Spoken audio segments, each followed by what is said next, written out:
আরে এটা তো জিম রয়, নতুন নতুন বিয়ে করছে, একটু প্রোটিন মোটিন খা, চলবে, শুকায় গেলে চলবে।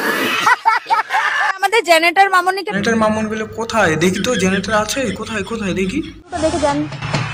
দেখ শালা, এটা কি জেনারেটর? এটা মানুষ রূপী ইঞ্জিন। এরকম যদি রাস্তাঘাটে যদি জেনারেটর ধরে তাহলে আসে হ্যান্ডেল মারা দেবে, বাস 9 মাসের জন্য বাড়িতে পড়ে থাকবে। আই এম তো অবাক। কি বললে? আরেকবার বলো, কি বললে? আই এম তো অবাক। গাধার বিচি। আই এম তো অবাক। জেনারেটর মামুনির পদ দোলানো। আই এম তো অবাক। পুরা জেনারেটর মামুনি নিজের পদে নিজেই খায়, তাহলে পদটা খেতে কেমন লেগেছিল তা জেনে নাও জেনারেটর মামুনির কাছ থেকেই।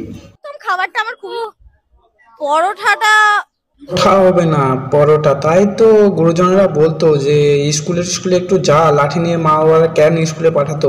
এখন বুঝলাম যে পড়াশোনা না করলে এই পরোটা বলবা পরোটা।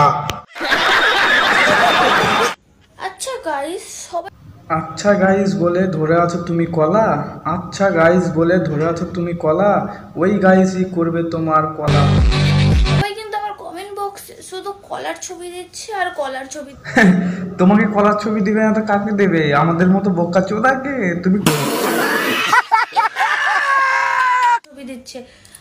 দুধ খাওয়ায় তোমার বুক করলা সাদা, দুধ খাওয়ায় তোমার বুকটা করলা সাদা, সেই জন্য জানি তোমার বর একটা মস্ত বড় গাধা।